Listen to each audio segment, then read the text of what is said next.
That's okay, thank you. All right, so the meeting's being recorded. Just a reminder, if you are speaking tonight, making announcements to come up here, we are online.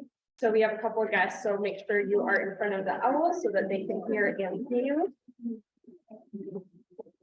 All right, Neil, do you want to welcome our guests? Yes. So we have quite a few guest visitors today. And then we'll start off. When I say your first name and last name, I'm trying to best pronounce it, correct me if I'm wrong. And then just tell us where you work. And then be National Pie Day. What's your favorite kind of pie? So we'll start off with Christina Kovacs. I guess it's easy to answer about the time, because I went straight for it. I'm Christina Kovacs. It's nice to meet you all. First time here. I'm a realtor with RAH. And I mean, any pie is good for me, but I guess coconut or bananas. Awesome. Well, welcome. Then next we have Mike Garcia. Hello, Michael Garcia. We're under Land Home Financial, and my favorite pie with Then Ben. Ben Hampton, I work at Rough Point. I would say my favorite pie is. Welcome. And then Mitch Miller. My name is Mitch. Prior to 2 weeks ago, I was district manager at Euroclear, currently unemployed. Favorite pie, apple pie. It's great pie. And then we have Sam. All right, Sam Bachmeyer, I work for the Cross County, and favorite pie is probably my mom's. Welcome. All right, thank you, Neil, and welcome all of you. Feel free to ask. We have a lot of Rotarians in the room. So feel free to hang out afterwards and ask questions and have any help or glad you could join us. Eileen, is there anybody online? Yeah, we have Dean Logan and Liz Evans. Very good, welcome. And I think that's Dean Dickinson. Oh, But- Dean Dickinson and Liz Evans. No, great, thank you and welcome. All right, so we are up to 54 active members at our meeting last week for March. We have 2 new members. So Dean Dickinson has transitioned from downtown to our Rotary Club, so we're excited to have him. And then Olga, I don't want to say your name wrong. Let's try. Said,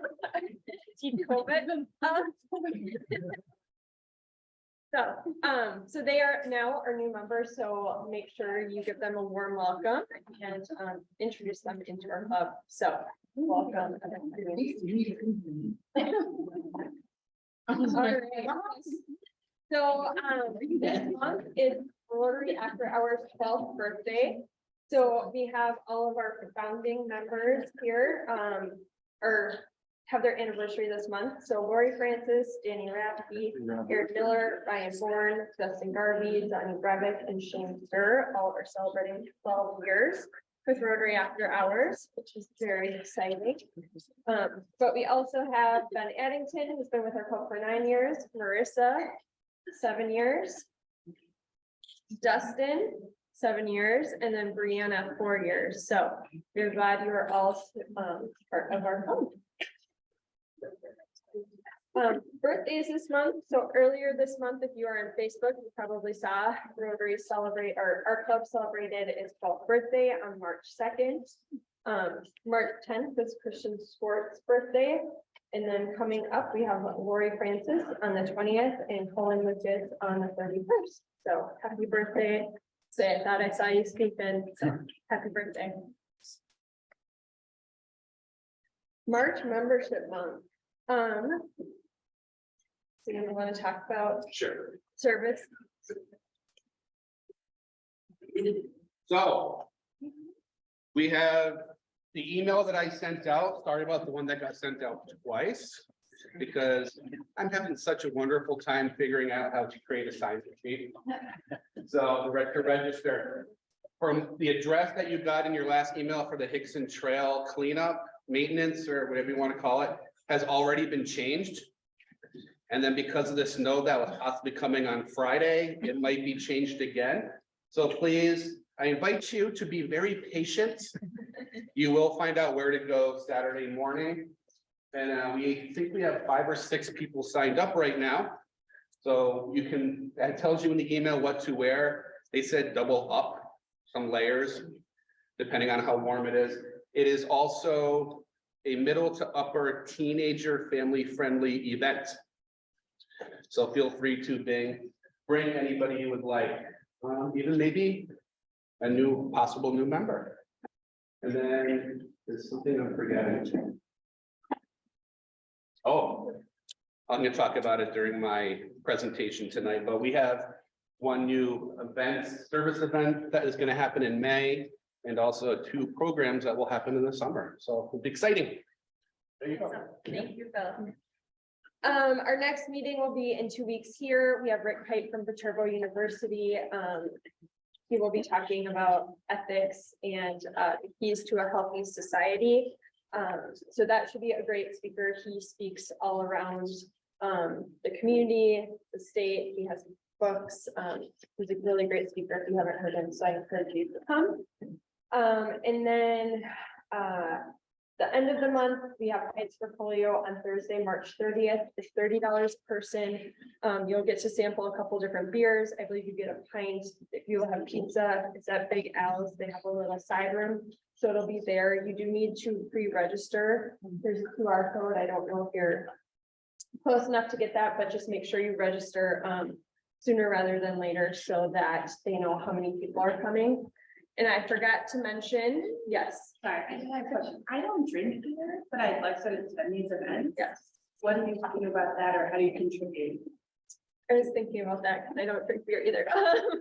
You've done one at the conference too, so. Yeah. I'd like to attend, but I don't know. I think we need to talk, but I think there's a way that we can do like a reduced price for pizza and root beer or something like that. So, yeah. There's thinking of that. So thank you for mentioning it. I will let you know. We'll get it figured out soon. I'm in that group. I'll message them tomorrow. Okay, thank you, Spencer. I do want to thank Alyssa, Steph, Klein, Neil. We had an etiquette dinner a week ago from Friday at Pogriba. It was a great event. We had about 35 people. Janie Morgan from the UWL Alumni Center joined us and taught us how to be professionals at dinners, which it seems like we all have some skills that we could work on.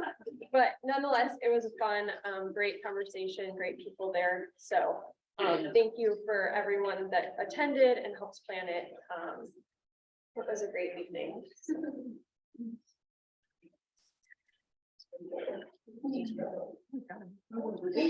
All right, I'm just gonna do a reminder for Shark Tank. So Shark Tank is coming up at the end of April, our second meeting, April 25th. There's a flyer on the tables, but that's our big kind of like meeting each year where we decide what we want to do for a service project for the following year. So most of you know, we have a big fundraiser, the Ugly Sweater 5K, where we raise funds that helps fund our projects that we do locally and eventually internationally. So I would encourage you to get involved. You can start now getting groups together. Either you get other Rotarians together, you can reach out to other Rotary clubs, see if they're doing any projects that you can pitch to our club to raise more money. I apologize, I copied slides from last year, and so it should be actually 2023, April 26th. But they were cute slides. So anyways, I know Sierra has sent out some more information too, but here's some different examples. So last year we did building beds for kids that don't have them. It was a great event. I think we had about 50 volunteers between our members, family, and friends. We built with the Lions Club in La Crosse about 80 beds for children in this community that don't have a place to sleep. They got a bed frame, a mattress, pillows, comforters. So, and then some of us also got to drop those beds off, which was a really great experience. We also bought a van for the Good Fight a couple of years ago through this budget. So it would be really great if we could have a couple different pitches. And then our club will decide who they want to fund. You get $5,000 or up to $5,000 from our club, and then you can apply for a district grant up to $5,000 as well, so a total of $10,000. Just a few key points. We want to make sure that there's a way for our Rotarians to be involved. So if we can volunteer to help build something or do something over a period of time, that's always great. We can't fund operating costs, so we can help purchase supplies to build the beds or the playgrounds or whatever, but we can't fund like a position. We should be, Heart should be in partnership with either a nonprofit or another group. I think it has to be a 501c3. So just some things to keep in mind. You could do either $500 up to $5,000. And then at the April 25th meeting, we will have the different groups present 5 to 6 minutes per presentation.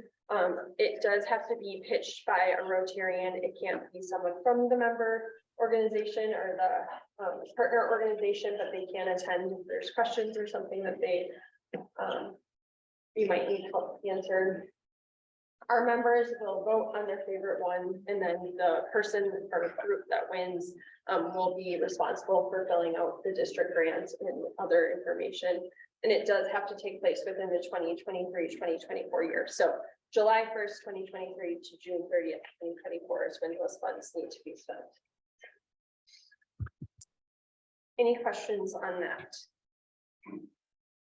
I know we have a couple pitches coming through, so feel free to reach out to other people. Yes, Caitlin. How many groups have submitted ideas so far? I think 2, Okay. but I'm not 100% sure. Sorry. I will find out and let you know. And I think Sierra will be sending out an email to you later this week with more information and just a reminder. And I will ask her to include that in the email because I'm not quite sure. So. All right, just a few upcoming Rotary events. So the Rotary Leadership Series takes place, I think it's every other month. They have a speaker, I think it's actually Janice Lattice, April 6th during their meeting. It's you can either attend the downtown meeting or it's on Zoom. Yes. Those are recorded. I can't really, like, Yeah, I think they are recorded. Do you know? Yeah. they were recorded. Okay, I think they are Probably recorded. just their YouTube channel or something. Yeah, I can find out and let you know. If you send an email, then I can record it. I don't know. Okay, I'll find out. There were 2 grant management seminars earlier this year, but they did add another one, so April 14th, if anyone wants to attend, just to learn about international grants. District Tricon, as you all know, is coming up at the end of April. The price did increase for registration, but doesn't mean you can't go. It should be a great event. They have some really great speakers. So I know there's quite a few of us that will be there seeing how it is in La Crosse. It does travel throughout the region each year. RILA, so youth, the Rotary Youth Leadership Awards, that is taking place in May. They are looking for counselors that weekend, and you need to apply by March 23rd. If you're interested, let me know. From what I understand, it's an hour online training. And then I think you have to be there that Friday. I remember if it's Thursday or Friday, and then you're there for the weekend, but it's sophomores and some junior high school students that go for the weekend. And from what I hear, I have not been, but it's a great opportunity to get involved with youth in the area.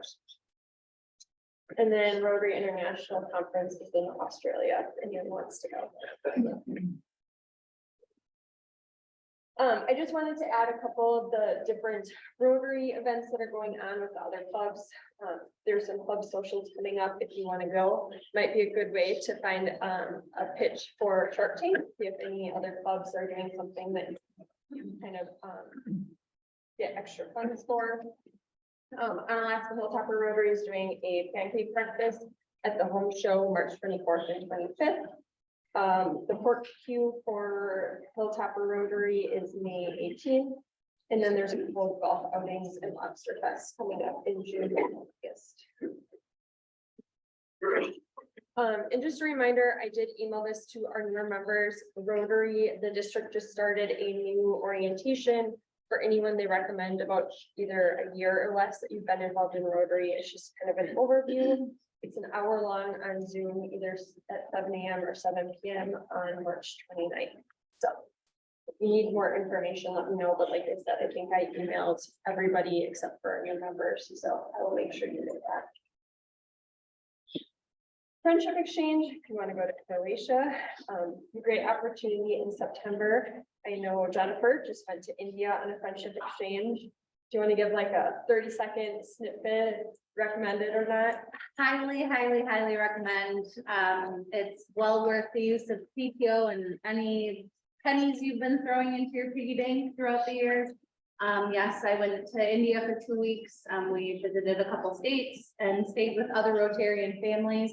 I'm sure I'll try to squeeze into the calendar to give a presentation and share more about the experience, but highly recommend doing a friendship exchange. And then in June, those individuals that we stayed with will be coming and staying in our homes here in the La Crosse area. Very cool, yeah, and they have different ones coming up all the time. So in April, there's one to Hungary. I deleted that because I assumed at this point it's probably too late, but they have them, so I keep trying to sneak them in here. But just something to keep in mind. It's a great way to see different cultures in different areas. But they are coming back, like Jennifer mentioned, the people that are in India are coming here. Poland, we have in July, some people coming. So if anyone wants to host them for a few evenings, I think you show them around the community, they stay at your house. Please let me know and I can get you the contact information for how to sign up for that. It's also a great opportunity to meet people from another country and learn more about them. So, and then I have one more thing that I received. So Bill Pritchard is looking for some host family in the community. So one of the youth exchange students down in, I don't remember where, Wisconsin, southern Wisconsin. She decided to further her education in the United States. So she's going to UW-Platteville and she got an internship with training this summer. So she, there is one host family that has already committed in the La Crosse area to keep her for part of the summer, but Bill would like a second host family. So if you have any interest in hosting her, I think it's more or less just a bed for her to stay in. Let me know or reach out to Bill and he can get you the information for that. So. All right, sorry, I'm trying to get through things because I know vocational sometimes take a little bit longer. Any questions or things that I missed? All right, so today we have Vocationals, which is an opportunity for us to learn more about our members. So we are going to start with Justin. All right.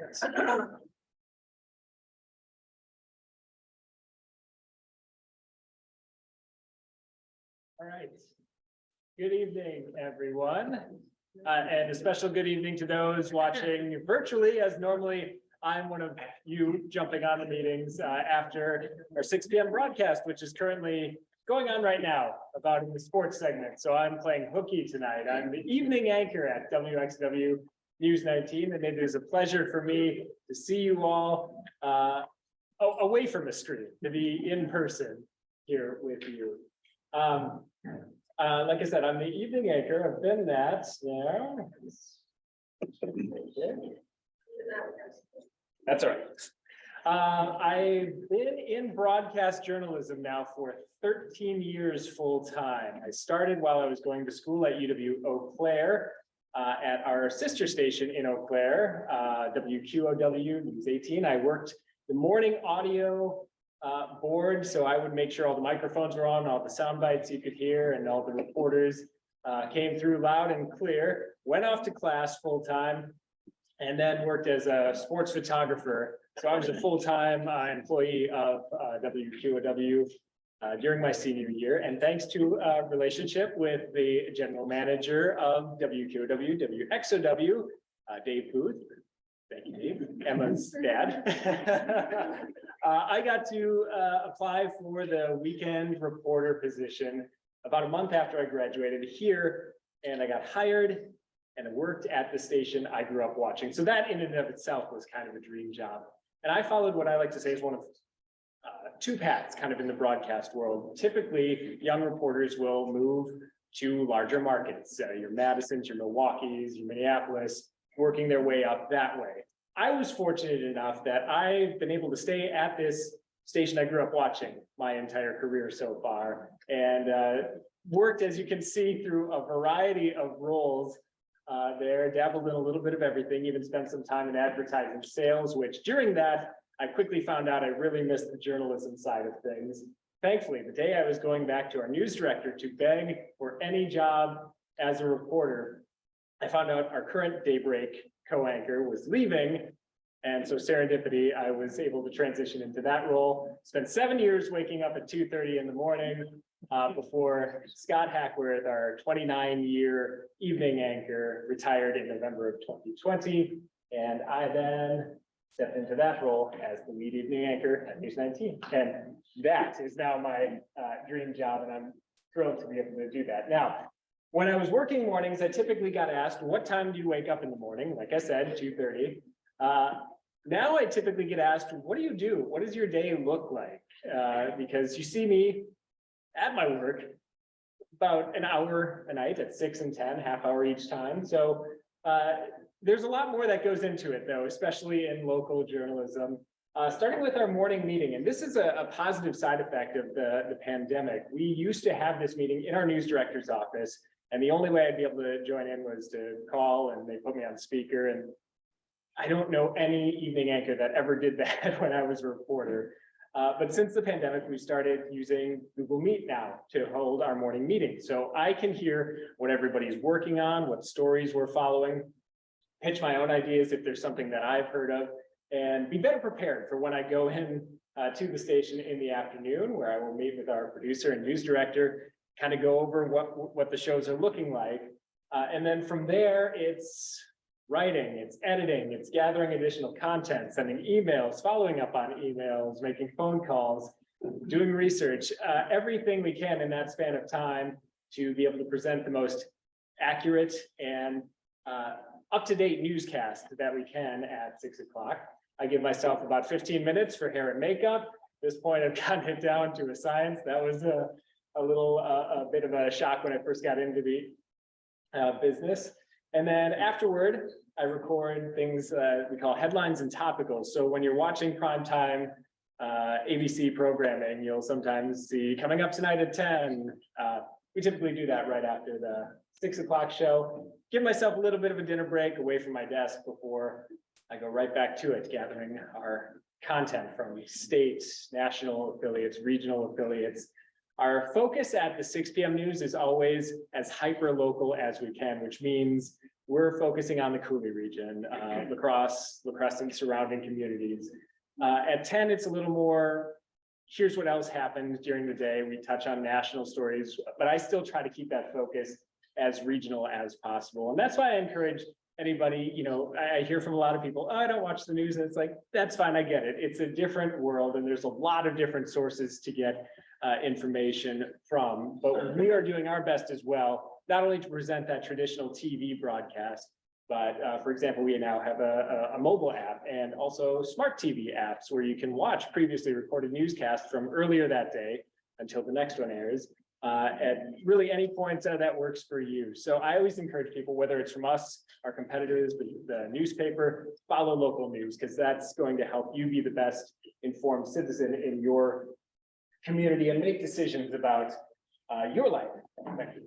Some career highlights just coming up since I last did a vocational this past year. I was part of an Emmy-winning production for WXW. We won for a special we put together on the passing of Roger Herring, just detailing his life and career beyond football. And I was fortunate enough to be a part of that, a reporter in that.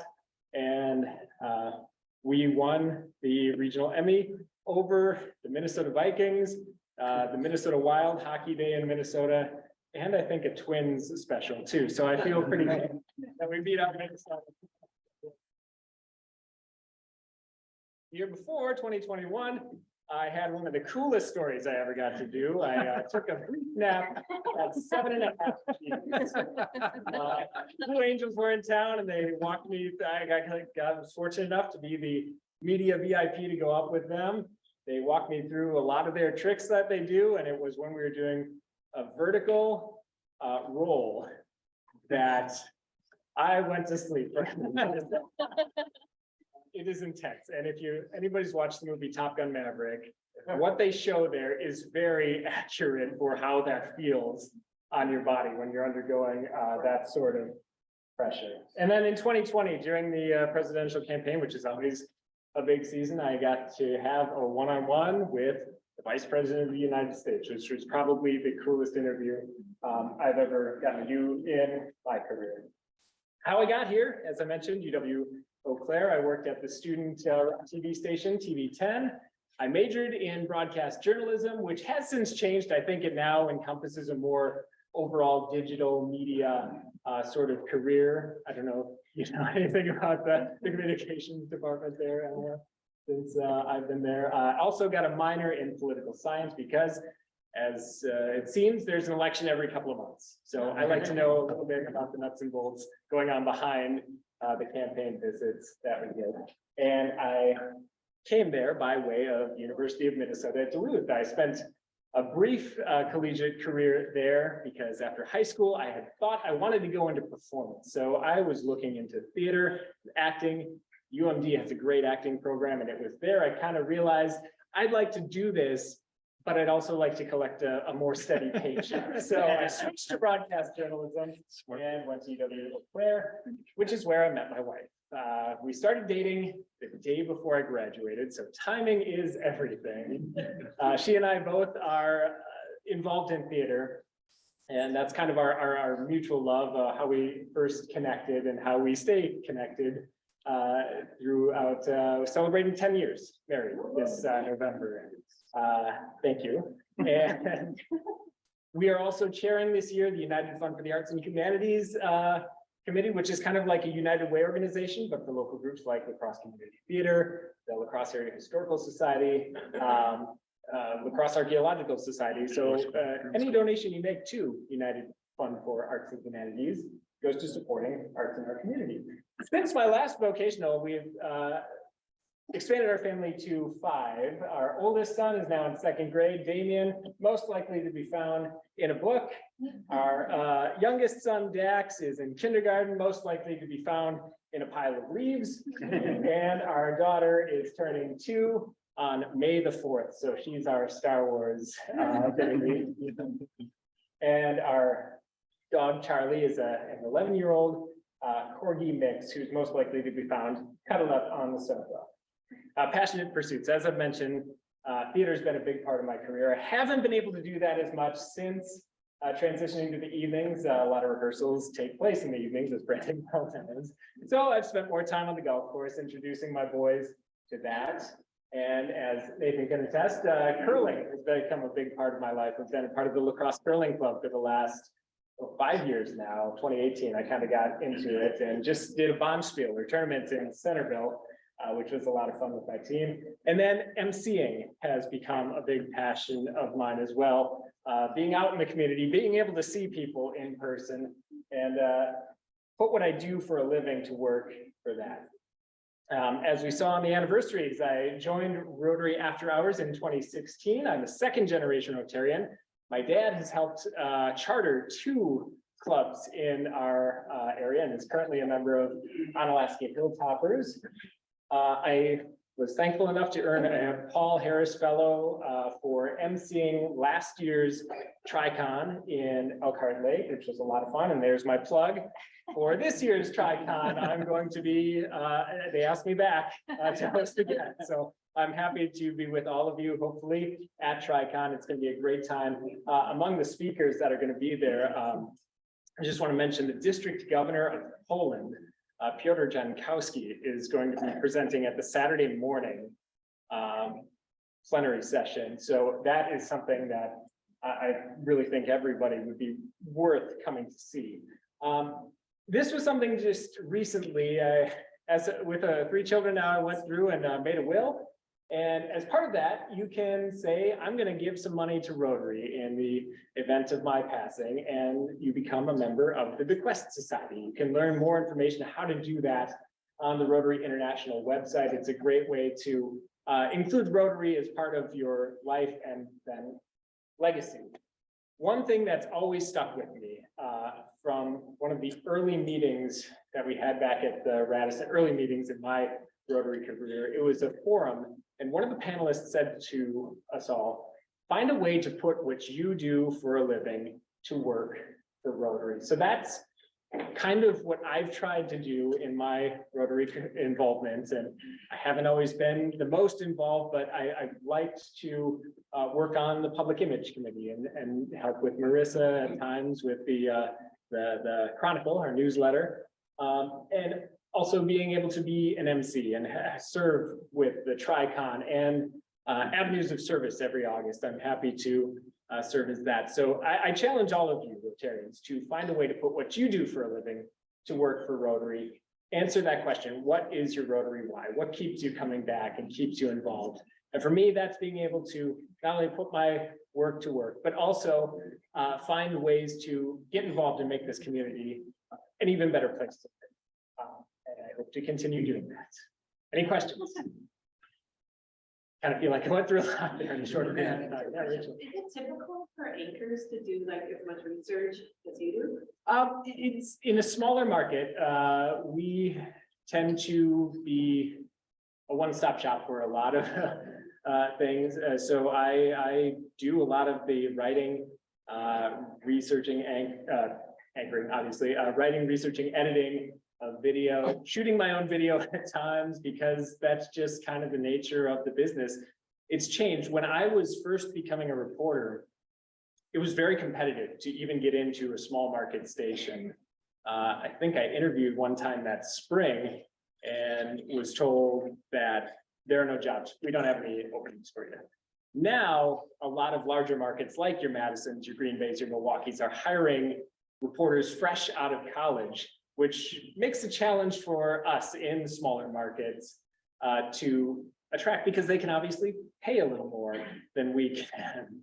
Our cost of living is also higher, so there's an argument there, but at the same time, there are fewer resources, and reporters are often asked to do more with the time that they have as well. So yeah, I can't say for larger markets, they typically have more producers, more reporters, and just those sorts of resources. So I don't think their anchors are called on to do as much, although those anchors are probably called on to do more social media and getting their brand out there and things like that. So I think there's enough work to go around.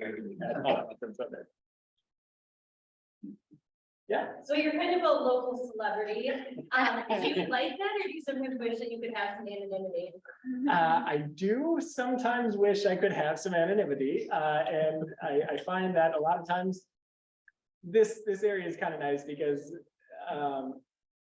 when I was at the curling Bonspiel in Centerville, for example, I was playing against some guys, and as you saw there, wearing a hat and sweatshirt, my glasses.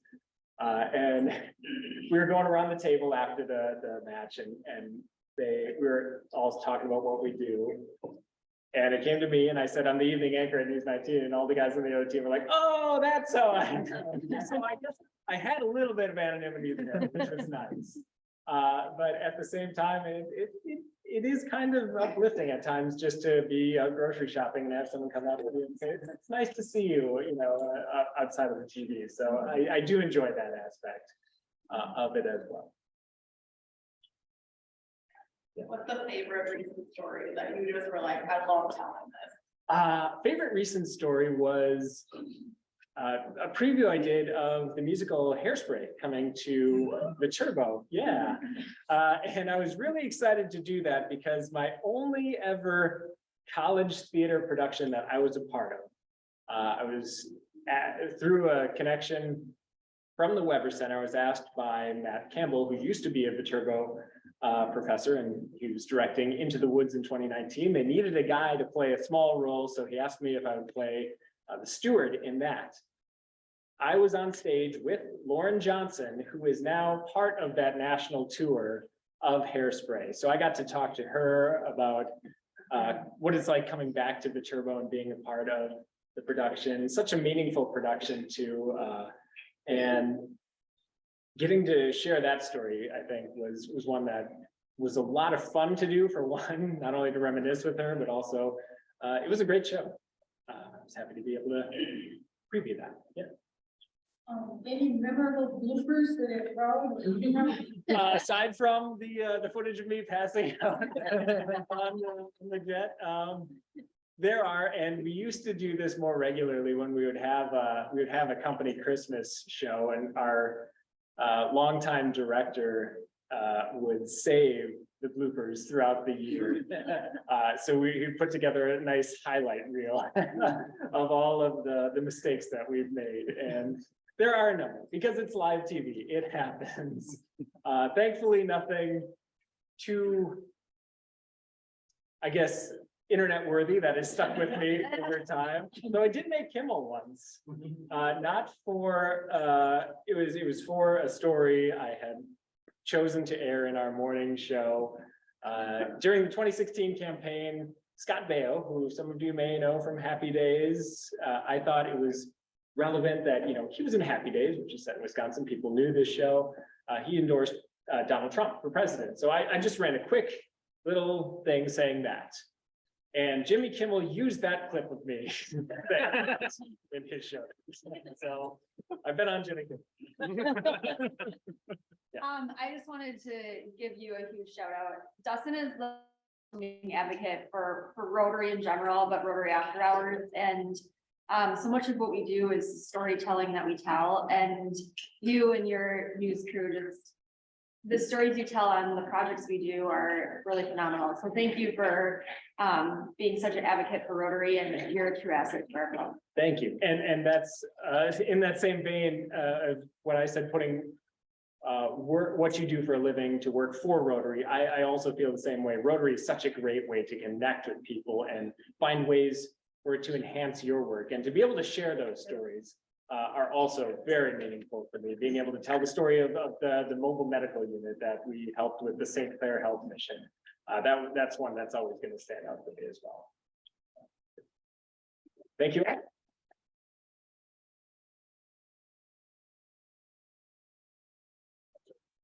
All right, thank you, Marissa. I was gonna echo the same thing, and I know Dustin hasn't, we don't see him as often maybe as we would like, but he's still very involved in the Rotary, and we thank you for staying connected, and we appreciate when you join us, whether it's online or in person.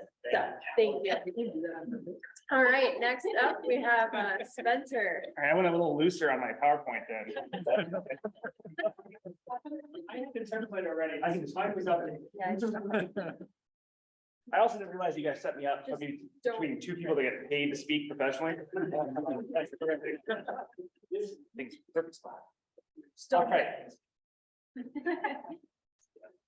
All right, my name is Spencer Hagenbarth. I've been part of Rotary for about 5 years now, I believe. I've been part of this club for about 2. I am a agent at REMAX Results, licensed Wisconsin, Minnesota.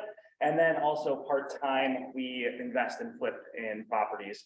And that's kind of been a fun hobby. My brother has moved 7 times in the last, I think, 12 years. In every house we have to work on. So it's been a real fun family adventure. When you work for free. This is just a couple pictures and flips that we've been doing recently. This is one that was in Southside Lacrosse. Just, you love removing walls. We do about 90% of the work ourselves. And then we hire out the other 10% basically just for plumbing and drywall. So just a couple pictures. This is our most recent one in Bangor. And you might have seen, one of my listings kind of went viral for a little bit. This is my claim to fame. It's not Kimmel, but we were the #2 thing on Twitter trending under Coachella. Kind of see at the top there. Sorry about my for screenshot, but here's the house, and funny enough, it was my brother's house. And they, like myself, have a sense of humor. So as you can see, the sign above the bed frame went pretty viral. I got a lot of attention on that. I got a call from other agents saying that's an amazing marketing technique. Was not planned. And if they were referred business over to this area, they referred to me. I have no idea why, because that's silly, but anyways, led to some really good stuff. I got a couple reviews on my Google business page that were actually nice and glowing, saying some things about me being the #1 realtor of. It was very strange. I didn't know who they were, but that was kind of a fun one. Also with that one, funny enough, big one on social media. I'm a big proponent of really being healthy when it comes to social media, and a lot of conversation studying into that. Do not read the comments. It was awful. The stuff that my sister-in-law got was pretty bad, so. Well, did your sister-in-law go like viral after that? Yes, so she started selling a bunch of stuff too. I think it's kind of calmed down a little bit, but it was, it's a weird one. I'll say that. Past work.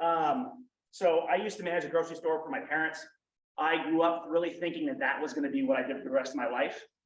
Did that growing up, bagging groceries for people at the age of like 5, taking them out for tips. I used to sell soda and Snickers on the school bus, slowly learning how to become a capitalist. And then took over as shift manager, department head, worked my way up the ladder like my dad made me. And eventually managed the store for about 2 years, realized after 2 years, this is not what I wanted to do. And I wasn't happy. And switched over, luckily found real estate. Real estate is not for everyone. It is a weird job. 7 days a week, any possible given minute, you got to pick up. I had a lead come in from Realtor.com today, and Realtor.com, for most of their leads, shares their leads. So I get a lead, call them immediately within 10 seconds of getting a lead, and they are getting calls while I'm on the phone with her from other agents. It's a weird market. We're currently down 40% in inventory over the last 3 years. Yeah, if you want to talk about it, I can talk all day about numbers with our current market and everything else, because I think it's very important to do when it comes to this industry and this kind of confusing time period we're in. But it's still better to own than it is to rent. I will say that for the day I die. So, also past work, I was in the Marine Corps reserves for 8.5 years. I did 1 tour in Iraq.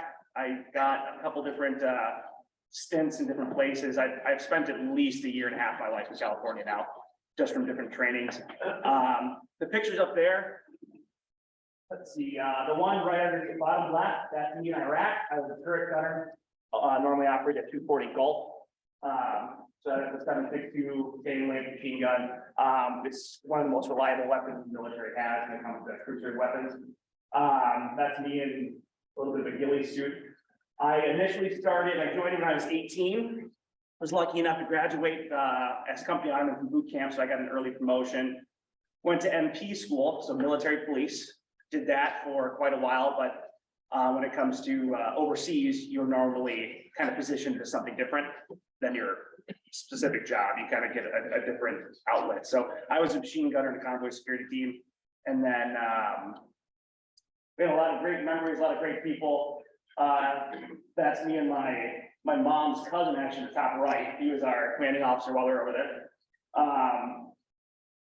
The bottom right is a picture of us in Morocco. We did blindfold AK-47 disassembly, reassembly, and functions checks with them. It's a lot of fun. We also got maced and tased in Morocco. So to be an MP, you have to get maced and tased. And I've had a really good conversation with my buddies as a cop that whenever someone goes to the hospital, his wife's a nurse, and someone says, like, what's your pain, 1 to 10? And they're always like, it's a 10. It's not a 10. We need a standard for this. Everyone should get tased when they turn 18. Then you have a standard of what a 10 is. Because that is the worst pain in the world that I've experienced. You can actually find it on YouTube. Type in Corporal Hagenbarth gets tased and you will find it. And then, yeah. And then the one at the very bottom there with the big gun, that's an M36 grenade launcher. It's a 6-pack of fun. They handed that to me. I've never used one. Like, never been trained on it. We were in Morocco and I was in charge of firing line. We had 4 different countries with us. We had the Netherlands, the Spanish, the Moroccans and the Brits. We were in Morocco, so I didn't count them, but they handed me this thing, never seen one before in my life. And they said, you're gonna give a class on this in an hour. Here's 6 rounds. Get accustomed to it. So that's a little bit of the military for you. Good planning. Also, the Spanish can drink like crazy. They were dancing on tables in the middle of the day. Extracurriculars, young professionals of the Chamber of Commerce, young professionals of the Cooley region, sorry, part of the Chamber of Commerce, been a part of that. I was also their chair for a little bit. Children's Miracle Network, RE/MAX does a lot with Children's Miracle Network. They're our national partner. And Sierra now works for them. If anyone wants a good charity to try to bring donations to. Done Junior Achievement, Habitat for Humanity a few times. We always do mobile meals through Rotary. I always love Mobile Meals Week. And then Rotary, obviously. Told you I'm gonna keep this pretty loose. All right, hobbies, CrossFit, jujitsu. I'm a big movie buff. I will argue with anyone who doesn't think that Forrest Gump is the best movie ever made. And Lord of the Rings is the best trilogy ever made. So I am into golf. It is as frustrating as it is fun. I don't understand why I can't get any better, even though I'm golfing more. That's a fun puzzle. I'm sure a lot of you don't understand that one. Basketball, the picture in the bottom right there, last year we won the West Salem indoor league, not to intimidate anyone, but we won, so. We do a lot of volleyball, and then recently over the last couple of years, after being out of the military, got into a lot of shooting sports. So we have done pistol competitions a few times. I have not done three gun yet, but that is one that I want to work up to. So if anyone has any overlapping hobbies, let me know. This is Ezzy. Also, I'm sorry, her actual name is Ezra, aka Ezzy, aka Ezrica, aka Little Miss Thing. I change it up every time I come home, just based on how I feel. She's a mini Australian Shepherd Poodle mix. She was an accidental litter, but she's been a great dog.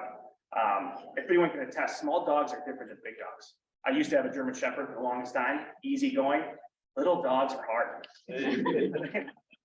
I can't explain it, but she is a lover. Family, obviously extremely important. These are my nieces and nephew, Stella, Aubrey, and Lincoln.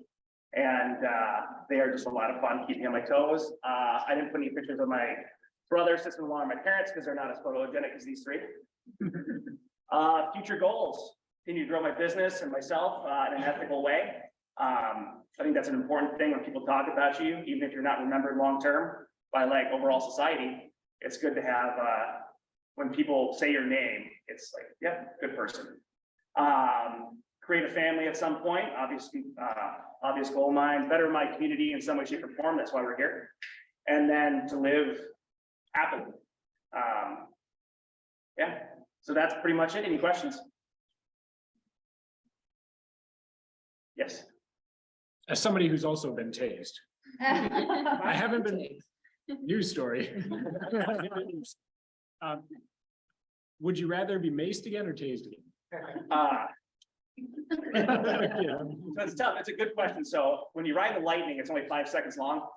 And the way that we did it for me, I was a corporal in charge of my squad at that point in Morocco, and I had to be tough. So what they do is they'll call it a perfect body shot. So they'll tape one on the top right shoulder, or just on one of your shoulders, and then on the bottom left of your calf. So it has to pass through most of your body as possible. And I learned the trick on this before, and the trick is when they say taser, taser, taser, that's when you exhale all of your oxygen. So then you have nothing to scream with. So you seem tough. You're not tough, we just can't breathe. So that was a tough one because that one really hurt, and they did it on the top of my clothes, so to actually make the connection, it had to like singe my flesh a little bit. It wasn't fun. You get maced, it stays with you for like an hour at least. I would say getting tased just to have it over 5 seconds. Yeah. It's a long 5 seconds. I've never said like this is too much pain before, and that's what it was when I got tased. But I've been maced. We had to get maced like every year for our recertification. So the first couple times they'll sit there and they'll mace you, and then you run through an obstacle course. Kind of as a confidence thing, especially if you ever spray someone who's in the room with you, that you could work through it. And The second, third, fourth times they like start doing it to you, what they do is they have to put it on a damn towel, rub both your eyes and make you wrestle someone. So it's super. That's actually better though. Funny enough. Any other questions? All right, Oh, what are you doing at, the Beagles restaurant? that is being leased to the VA. So it's being turned into a office building. And then the VA is leasing that. And that has been a long process. If anyone's ever worked with the government before in the VA. So you guys flipping it? Are you the realtor for it and you're flipping it? So my father owns it. So I helped them, I used to bartend for a bit, while they were trying to get the run. We just couldn't find the right people. Then it turned into two Beagles. And then, they did what they could. Had to shut it down. So now we've got a lease with the VA. It's been a long process. I'm the realtor through the process, but, it's been an interesting one. Working with the government's not fun. But no, it's not. It's terrible. Yeah, it is. All right.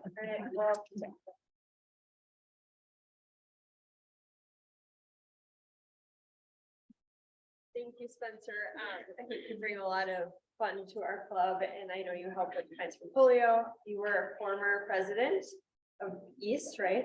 No, not a president, just member. kidding. All right, well, you were a member, we still, so that works too. So that means we can be president of Rotary after hours. So, but yeah, thank you, for joining our club. You've done a great. Nice job. So, all right, up next, we have our future president, Bill. So. This is- Hola. I'm sorry. It's quite all right. So I'm just gonna start out with a very quick, brief history, just to show how I got to where I am now. Some of you might have seen this before. Right now, my name is Philip John Wasilick. Before that, it was Philippe Richard Menard. And then that is me, my sister, and my nephew Josh. I was born outside of Boston, 1978, with my twin brother and my half older sister, which is weird. She actually is my sister, just not half, but different parent, different father. We were adopted, all three given up for adoption at the same time, where we spent about 2.5 years in adoption. Here we are. That's my sister holding my brother and I. And then turning about 4 years old, after a bunch of abuse and so on, we were actually adopted at the same time, all into the same family, which is a huge blessing in the long run. That's my sister, grandmother, Leona Faye Berghart, and then John Wasilick Costanzo, Verdery. My mother, Betty Claire, and then my dad's parents on the other side of my mother there. And that's us now. And that's my twin brother in the t-shirt to the left, next to my uncle Anthony. And his son, you can't see, Anthony, who just had another son named Anthony. They are part of the Costanzo Borderings clan. And Valerie, my mother, in the red. My sister is to the right. Both my mom and sister are RNs. My brother is a fire dispatcher and EMT for the state of Connecticut. I'm the outcast. And my nephew, Josh. And where you can't see, that's my other nephew, Ryan. Ryan is now 6'7". And then that's my brother and I standing together with my sister. We're the tall ones. And that's 5 years ago when we were both actually wearing suits. We don't anymore. That's my father. He passed away going on 10 years. Division I football, basketball player in Connecticut, and never drank, never smoked. And then half a mile from the house, after riding 100 miles a day for a year on his bicycle, he dropped dead. He had a piece of cholesterol break off, which was a blessing in disguise because he was just getting early onset of dementia or Alzheimer's at age 62. That's my mother and her new husband, Don, an awesome man. He spent 30-something years planning and helping put together the nuclear submarines for the Navy, the electric boat in Connecticut. Way over my head, we have very interesting conversations, and they're actually sitting in Pearl Street right there. So that brought me up to becoming a teacher of music. So I taught anywhere from pre-K, sitting in little circles, passing the little rock, singing fun 8-measure songs and clapping hands as best we can. An hour later, teaching AP music theory to a bunch of junior and seniors in the high school. And then I would teach 3 jazz bands, 2 concert bands, a 180-person marching band, 2 drum corps, winter guard, and 2 school musicals a year. And then I taught during the school day, where it was AP theory, music history, which was because I loved it. I didn't like I got laid off every year. So budget cuts, so they wanted to fill the space within the school system to save money. Nobody would take the job. So they would hire me back every year. So I would hit the 8th year, which, just to give an idea, between Wisconsin and Connecticut, I was making over $110,000 a year teaching because they didn't want the job. But I gained over 100 pounds, had a heart issue, back issue, and huge depression. So just because so isolating. And I was a real people person. If you're a real people person, elementary, middle school, and high school kids do not fulfill your need. So the key thing saved was doing drum corps. So I would travel around the country. Fun fact, I've hit every single solitary state: Canada, Venezuela, El Salvador, Guatemala, France, London, Australia, and so on. So music and teaching and traveling was my big thing. So that's when I got the heart issue with cardiopericarditis. I was in the hospital with 280 over about 140 something blood pressure with the paddles next to me. So my mom's sitting there as a nurse, of course, nurses do when they're your mother. She's freaking out. So I woke up about a year later, a week later. It felt like a year maybe, with my mother next to me. But the key issue was I could no longer do what I loved. I lost my purpose and meaning in life. I had to teach it to other people, which caused even more depression. So then in April, I got another pink slip in my mailbox in the teacher's room. I'm sitting there, I'm like, I'm a pastor for visitors, just so you know. I would say, I think God's trying to tell me something. So I wanted to be a pastor since middle school because of communion and fun with the youth groups and stuff. So I went to see a pastor that I knew I would join their church. And he says, well, if you go to this seminary in Philadelphia, we'll pay 99% of your tuition for 4 years. I was like, sign me up. We filled out the application. He called a friend and they said, well, yeah, sure, he can come in. And then the next day I handed in my resignation for the following school year. So that was fun. That's my marching band that I taught. That's where we competed. And now I just play in Da Capo and the lacrosse concert band during the summer, which not just, it's really fun music and good performances, but it fills the same need while I'm doing what I love to do, serving other people. Brings me to now where I'm a pastor at Trinity Lutheran Church on the north side, and we are a growing church of about an average, maybe 125, 130 people a week now. And we are a congregation of the Evangelical Lutheran Church in America. That's important. But there's a meaning to that. I became into this church because I came to Wisconsin to try something out of the box. And I love serving people, I love helping people, and I needed to get away from Connecticut. So I was like, oh, I'm gonna apply at this place. This was like a really cool hospital. And then I did an interview online, which was a huge foreshadowing to 6 months later, because I came in 2019. And I was on the trauma ER. I loved, I'm an adrenaline junkie. I love to see everything happening in the emergency room during a trauma. It is amazing. Not for everybody. Then I served in critical care and then cardiopulmonary. And I got to see a lot of cool things because you, with the family in the ER and the patient, which I don't know, making up a 95% of the time will go to critical care, maybe for a trauma. And then to cardiopulmonary for different cases.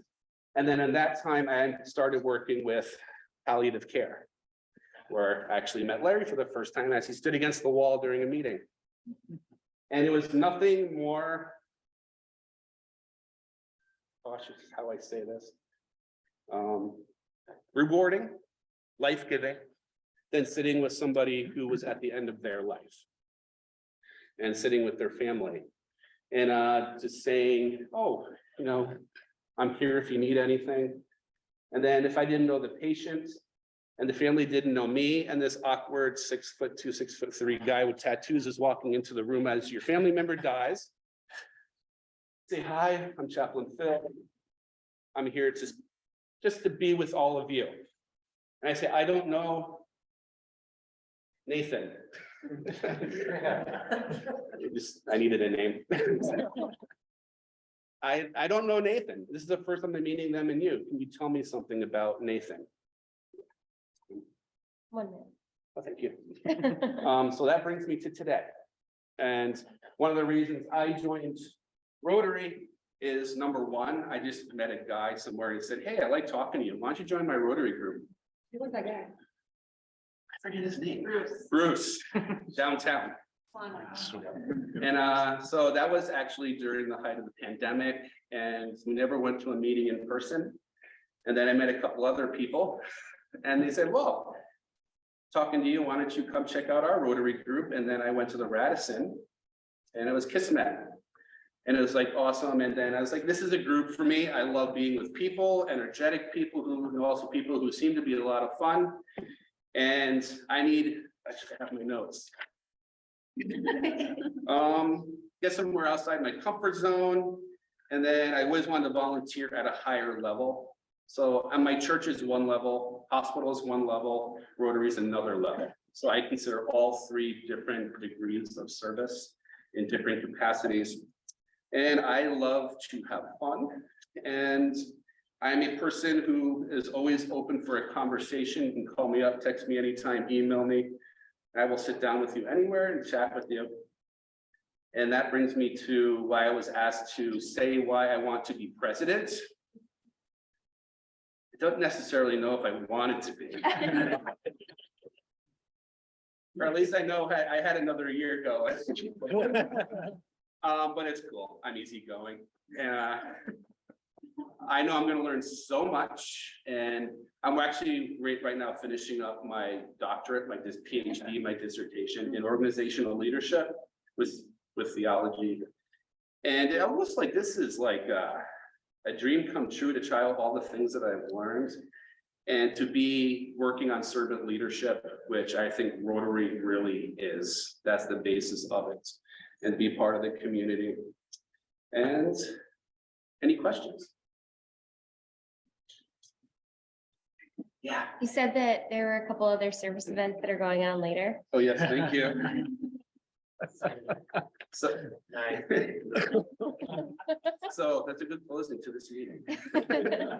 In May, it can only be 10 of us because they have restrictions. We are signed up and it is definite now to go to the Cooley Region Humane Society for a workshop and also for walking dogs, cleaning animals and playing with cats and other animals and anything else that they need us to do. The date and time, well, that's 1 to 3 at some point in May, but that will come out. So one of the goals for my presidency is that to have a lot of lively, energetic fun and bring us more into the community and be transparent in what we do and how we serve people. And so that was in one way of doing it. In July, our second meeting, I think the first one was restricted already.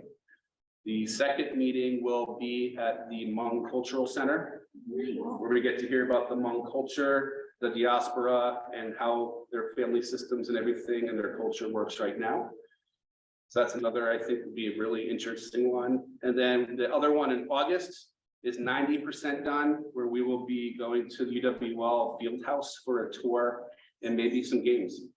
And then there's other things in the work.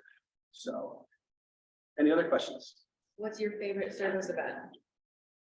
Oh, that's easy. Not really. I was gonna say Monday meals, but I already do it. Actually, you know,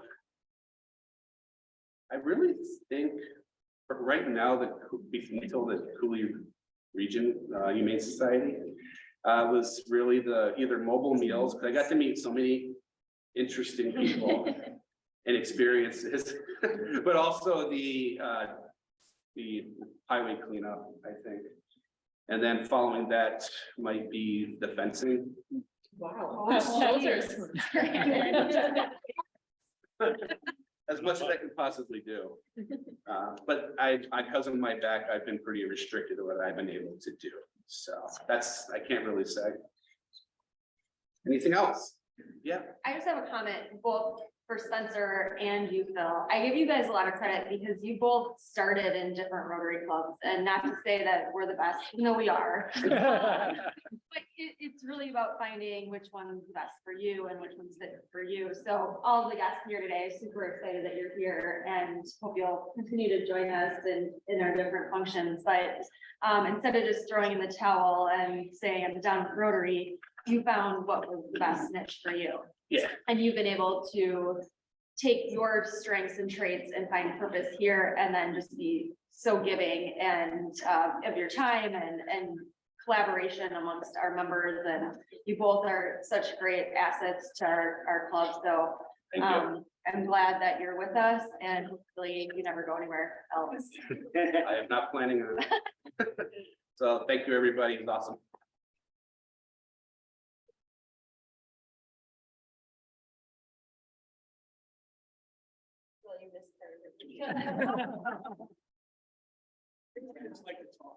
Okay, no, I think we covered it all. Thank you, Phil.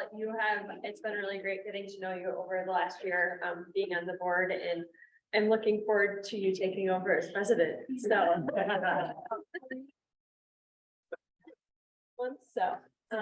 I'm looking forward to it. You have some great ideas coming down the line, so.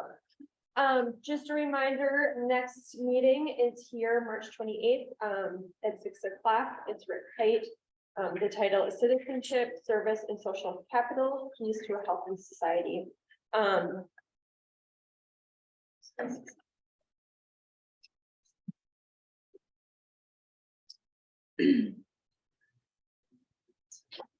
Oh, and I was gonna say, I'm sorry, you guys. So usually these meetings are about an hour. I'm sorry, we're a little over tonight, but as you can tell, it's one of the favorites. But on the table, feel free to take, there's some can koozies, magnet clips, and then there are some little cards with our upcoming meetings. Just make note that there is one typo. The Pines portfolio is March 30th, not the 31st. So it's Thursday evening.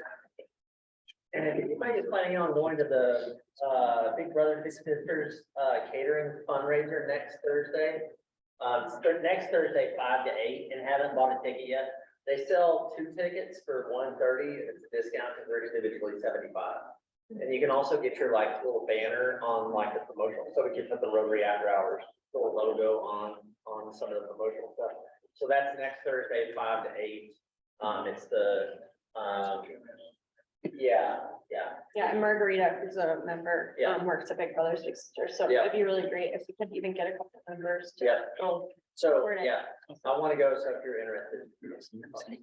Awesome, thank you. Anything else? Otherwise, we'll wrap it up. All right, everyone wants to stand and do the 5-way pact. Of all the things you think, say, or do. This is True. Friendships would be beneficial for all the students. Would be fun. Thank you, everybody. I got a picture before.